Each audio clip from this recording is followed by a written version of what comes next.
আমরা দেখেছি এক একজন উপদেষ্টার অ্যাকাউন্টে টাকার অঙ্ক, আমরা দেখেছি তাদের পিএসদের অ্যাকাউন্টে টাকার অঙ্ক। এক এক সময় এক একটি বাহানা দূরে এক এক ধরনের ষড়যন্ত্র করছে। আজকে সম্মুখ ভাগে আসছে বাংলাদেশে পিআর পদ্ধতি। আজকে যে ষড়যন্ত্রের কথা বলেছে, যে ষড়যন্ত্র নিয়ে আজকে এখানে আলোচনা হচ্ছে, এর মূল কারণ হলো বাংলাদেশের রাজনীতি সব সময় একটি অগণতান্ত্রিক সরকার দিয়া পরিচালনা করার জন্য কিছু সুযোগবাদী কাজ করে যায়, যাতে করে অস্থিতিশীল অবস্থায় তাদের কিছু গুরুত্ব বাড়ে।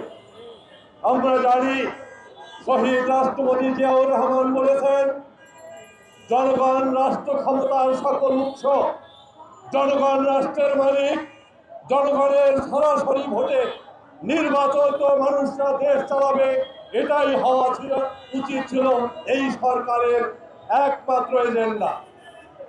কিন্তু তার বাইরে আমরা দেখেছি তারা কখনো গুরুত্ব দিয়েছেন সংস্কারকে, কখনো তারা দিয়েছেন জুলাই সনদকে। আমরা এর বিপক্ষে নয়, কিন্তু আমরা বলতে চাই এই জুলাই সনদ কারা তৈরি করেছে? গত 17 বছর ফ্যাসিস্ট হাসিনার বিরুদ্ধে যারা রাজপথে রক্ত দিয়েছে, যারা জেলকে নিজের বাড়ি হিসাবে গ্রহণ করে গত 17 বছর বাংলাদেশের মানুষের মুক্তির জন্য আন্দোলন করেছে, গুম খুন হয়েছে, তারাই তো জনতার সেই জুলাই সনদ তৈরি করবে।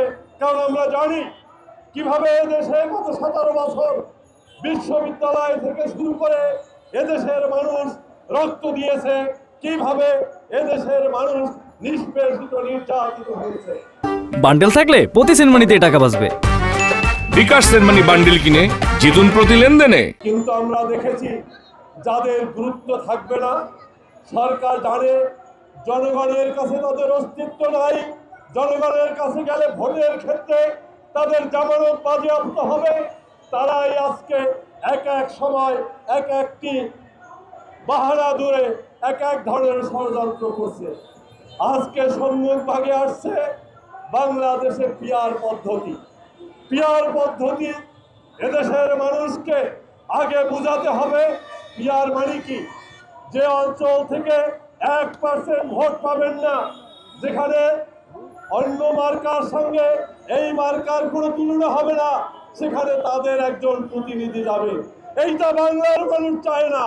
বাংলাদেশে মুক্তিযুদ্ধ হয়েছে, এদেশের মানুষ তারা তাদের শাসন করবে, জনগণের প্রতিনিধি থাকবে, জনগণের প্রতিনিধিরাই বাংলাদেশের জনগণের জন্য কাজ করবে। বাংলাদেশের সংবিধান তারা প্রয়োজনে সংস্কার করবে, বাংলাদেশের রাষ্ট্র কিভাবে চলবে এদেশের মালিক জনগণ, সেই জনগণের প্রতিনিধিরা আগামী দিন স্বীকার করবে। আপনাদের একটা মাত্র উদ্দেশ্য হওয়া উচিত ছিল জনগণের মালিকানা ফিরিয়ে দেওয়ার জন্য জনগণ কিভাবে নির্দ্বিধায় নির্বিঘ্নে তাদের ভোটাধিকার প্রয়োগ করতে পারে তার জন্য কাজ করা। আমরা দেখেছি আপনারা তা না করে আশপাশ দিয়ে আপনাদের ক্ষমতা দীর্ঘায়িত করার চেষ্টা করছেন। এর মধ্যে আমরা দেখেছি এক একজন উপদেষ্টার অ্যাকাউন্টে টাকার অঙ্ক, আমরা দেখেছি তাদের পিএসদের অ্যাকাউন্টে টাকার অঙ্ক। এই দুর্নীতির বিরুদ্ধে আন্দোলন করে গত 17 বছর আমাদের ভারপ্রাপ্ত চেয়ারম্যান তারেক রহমানের নেতৃত্বে আমরা রক্ত দিয়েছি হাসিনার মতো ফ্যাসিস্টকে তাড়িয়ে আর একটা ফ্যাসিস্ট বাহিনী তৈরি করার জন্য। আপনাদের আমরা স্পষ্টভাবে বলে দিয়েছি, ডক্টর ইউনূস সাহেব, আপনি যেভাবে কথা দিয়ে এসছেন লন্ডনে গিয়ে ফেব্রুয়ারির মধ্যে নির্বাচন দিবেন, আমরা অনুভব করছি আপনি তাই চান। কিন্তু আপনার চারপাশে যে ষড়যন্ত্রকারীদের এদেশের মানুষের কাছে মূল্য নাই, সেই মূল্যহীন মানুষদের গুরুত্ব না দিয়ে আপনি আপনার কথা রেখে জনগণের ক্ষমতা একটি সুষ্ঠু নির্বাচনের মাধ্যমে আগামী ফেব্রুয়ারি মাসে জনগণের কাছে পৌঁছে দিবেন, এই প্রত্যাশা রেখে আমি আমার সংক্ষিপ্ত বক্তব্য শেষ করছি।